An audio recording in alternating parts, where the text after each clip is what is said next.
Welcome everybody to Daniel Krug and Associates Wealth Management Update for February 2024. We're going to be talking today about what's in store for this year. Are we possibly seeing a market correction or a continued bull market? My name is Rocky Istvan. I'm the Chief Compliance Officer and Associate Wealth Manager at Daniel Krug and Associates. Daniel Krug will be joining me in today's presentation. Just a reminder, this presentation will last about 30 minutes. Here we are, early in the year. Yeah. Semi-early. Yeah, semi-early. We went through such a ride last year, and I'm not sure if the ride's over yet. But I guess that's what we're going to be talking about today, isn't it? Right. So let's go on and talk a little bit. I'm going to start us off, and I'm going to talk about what do the fundamentals say about the market, where we're at right now, and where we think we're going from a fundamentals standpoint. Well, you know what, we present the City National Rockdale speedometers quite a bit in our presentations, and you know there's 24 of them, but what I'm going to focus on today is these 6, because these 6 are showing really overall what's happening and what the fundamentals are forecasting for the economy moving forward. So instead of showing a lot of slides, we're kind of going to take the 30,000 foot level and talk about what do we see for the economy moving forward. The economic outlook is a lot more balanced now than it has been over the last year. The recession risk has actually been reduced to 50%. At one point it was closer to 80 last year, so that is moving in the right direction. Inflation is still elevated, but it continues to move downward. The biggest issues out there really are wages and service industry inflation. They're declining, but it's much more slowly than what the Fed had hoped for. And so that's why they're kind of keeping rates where they're at. However, with the Fed, we are expecting them to actually start lowering rates by the middle of this year, and we expect 2 to 3 rate decreases. As a result of that, consumer spending is expected to still be slow because they're not decreasing rates yet. But relative to historical numbers, when you look at history, the personal wealth in the United States, the labor market strength, and real income gains remain very strong. So that is going to help from the consumer spending standpoint. People still have more money than they've had in past recessionary times to kind of bolster the economy as we're going through this slowing process.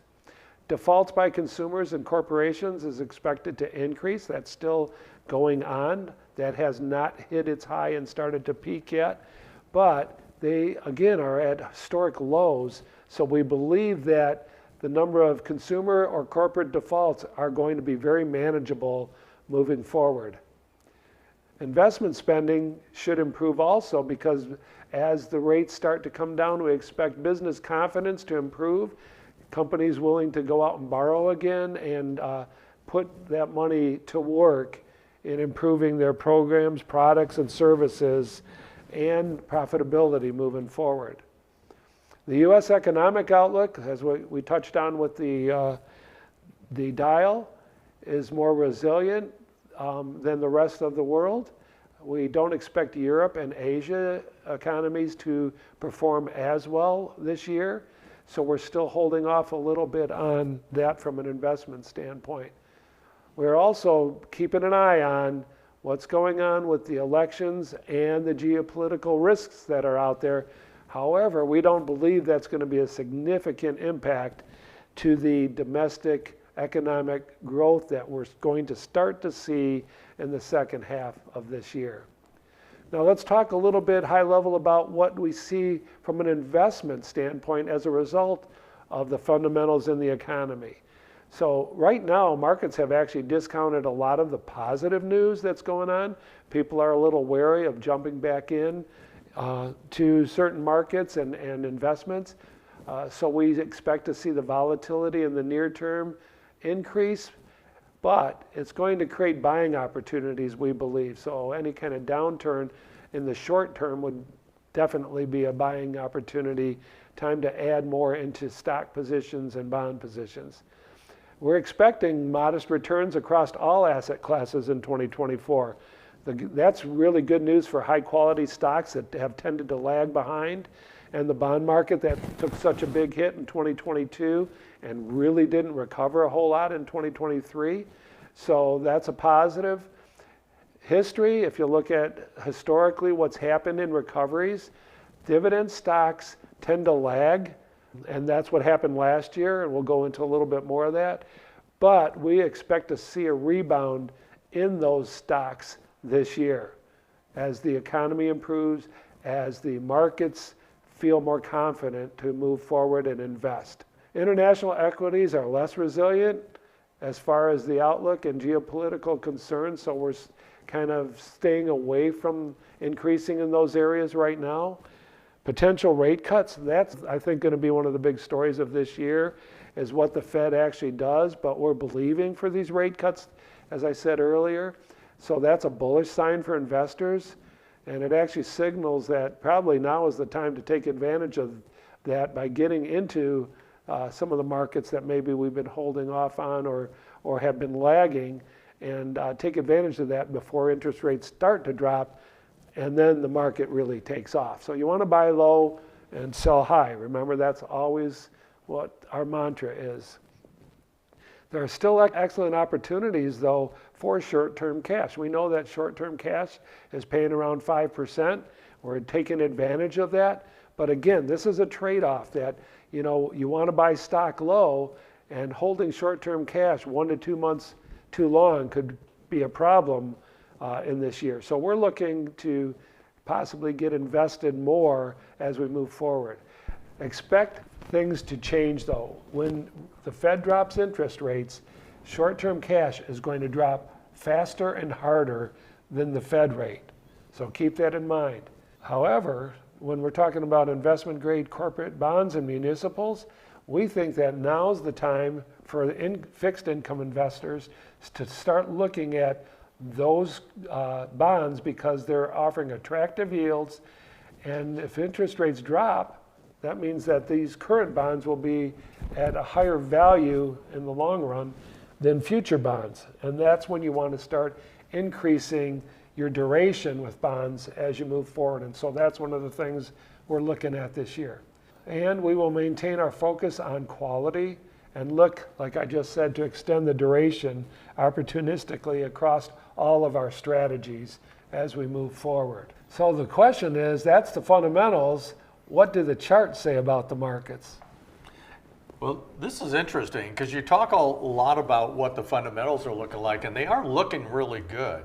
The question is there something out there, you know, something nobody knows about or is not sure of that is actually going to create that correction they're talking about? Well, they really didn't talk about correction. They talked about opportunity buying on dips, right? Yep. Well, what does that mean? It means the market had to dip a bit in order for the opportunity to present itself. Right. So, you know, they're not saying it directly from a fundamental standpoint, but they are alluding to the volatility creating the opportunity. So now it goes back to, like Rocky said, well, what do the charts say about this? And if you've watched us at all, or if you've been in any of my meetings, you know I'm going to talk about charts. I'm going to bring them out, kind of give you an idea of what we're seeing from a charting standpoint. And again, the charts are just a piece of what we look at when we're making determinations on the portfolios. It's not the end-all to be-all, because as many of you heard me say, you know, the trend is your friend until it what? Until it ends, right? So, and anybody who does charting understands that. So it's not an absolute, but there are some absolutes that do appear in charting, and some of these are what we're going to be talking about now. So let's take a look at the charts here.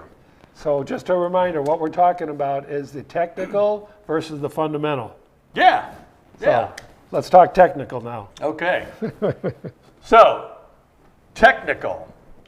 What you're looking at right here is the S&P 500. So the title on this slide is the S&P 500 Capital Weight and the NASDAQ 100. And what I want to point out here is really the similarity of the slides. And then we'll talk about why there's a similarity. So the S&P 500 are all large cap stocks, right? And there's some of the bigger ones out there. If you think of the NASDAQ 100, these are very tech-heavy index. So you've got a lot of tech stocks in there. But the interesting thing here is when you look at the two charts, they look very similar to each other. You know, you've got the same dips, you've got the same rises in this chart. And the question is really, why is that happening? Why do they look so similar? Well, again, when you're talking about capital weighted, you're saying that within that index, the size of the company matters. It influences the returns in the capital weight much higher when you have a large company, let's say a Apple, an Alphabet, an Amazon. Hey, there's a trend here going on with all these A names, right? Yeah. Then I could throw Tesla in there too.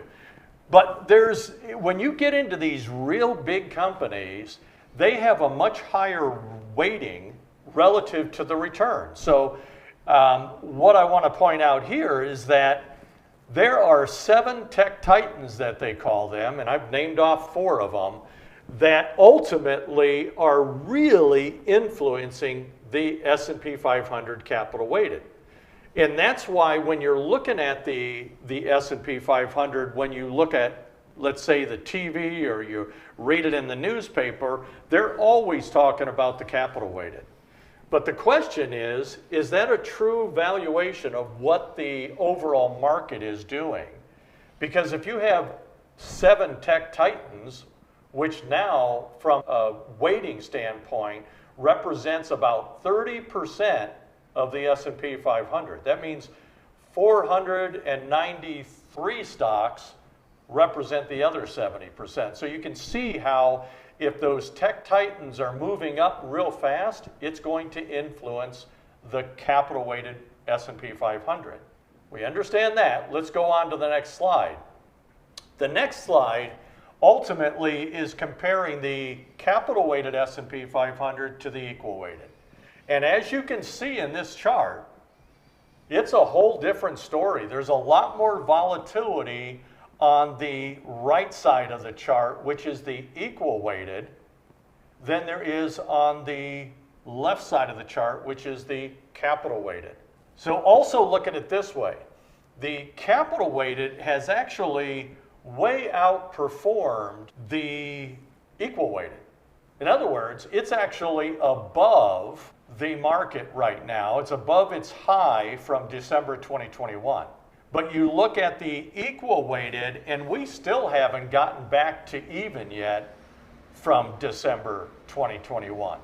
So when we're talking about the broader market and how the broader market has not really taken off yet, this is what we're referring to.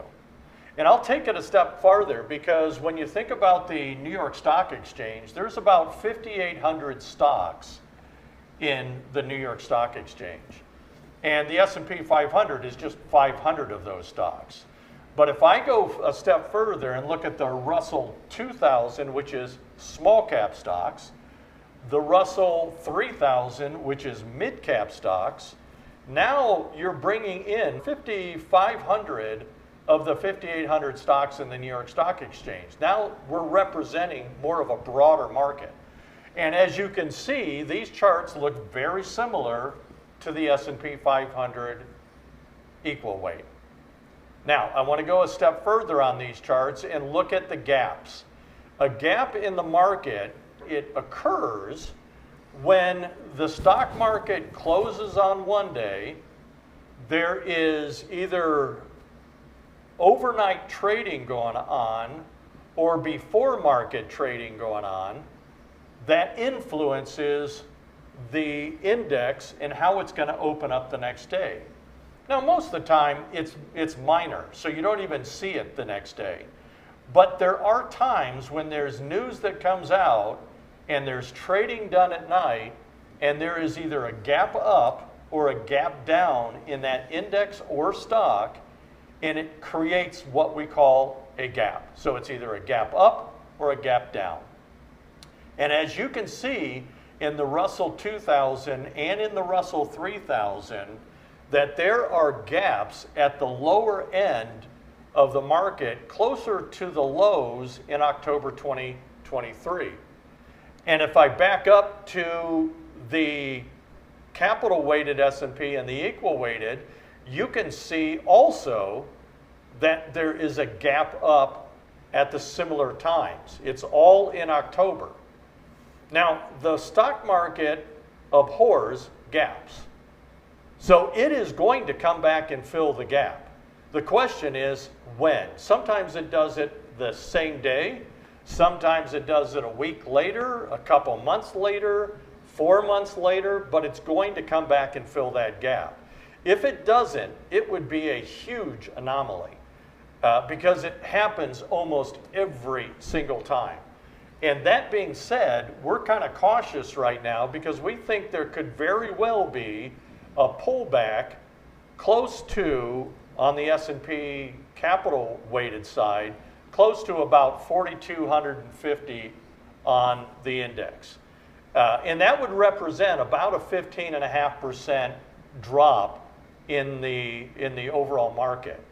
And holds true also with the equal weighted, where it's actually closer to 14.75% that it would drop when it comes down to that lower gap. So we are anticipating it happening. However, we're not ignoring what's going on with the fundamentals, because the fundamentals are actually what's driving the market up right now. So when the correction, or what I would consider a healthy correction, occurs, we're not exactly sure, but it looks like it could appear sometime within the first and second quarter of this year. And I'm going to go further to these charts, and it kind of gives you a spectrum of when this correction could occur. If you're looking at it from a charting standpoint, again, we're not exactly sure when it's going to happen. It could go up another 5 points before it comes down, but we want to stay fully invested to the extent that we can. We do have clients that have money in money market funds right now that are picking up 4.5%, 5%, so it's not a bad place to sit while the market is doing its thing right now. But most of our clients are fully invested. Now, if we do get this dip, what we're going to be looking to do at that point is shifting a bit of the allocation out of large cap, out of any money market funds, into more of a blend portfolio that will capture small cap and mid cap stocks on the way back up. So that's kind of our focus right now. That's where we're looking at going in the market right now. So that was a mouthful, wasn't it? Holy cow. Yeah. You know, lucky it's recorded, so at least you can go back and rewatch it to kind of get a feel of what we're seeing here. Yeah. But it shows you the yin and yang, if you will, of the market. It's been a real wild ride over the last 2 years. Every money manager that I talk to says this last 2 years has been the toughest 2 years to navigate the market, even tougher than 2008 when we had the financial crisis. Yeah. So we're in some weird times right now. I can't wait for us to hit bottom and then start moving forward. And when you think about that correction, Rocky, something I didn't say is that we firmly believe that the stock market is still going to be up by the end of the year. Yep. You look at a lot of the pundits, and they're saying somewhere between 6 and 12%. Yep. I think it's going to be more like 8 to 12%. We'll narrow that a little bit. Yeah. But what do you think?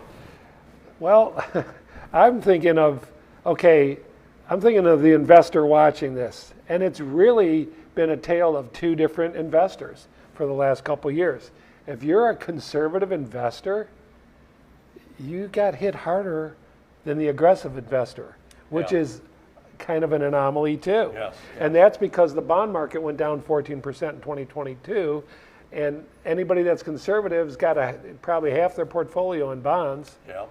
So with the bond market and the stock market going down at the same time, which hasn't happened in 40 years, keep that in mind, the conservative investor took a big hit.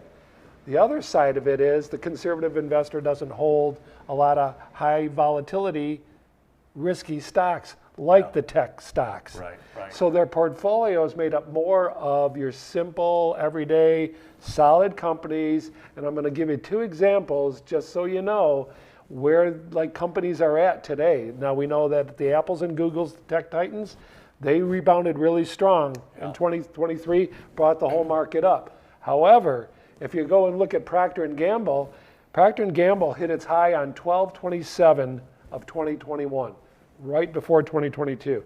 Its stock price was 164.98.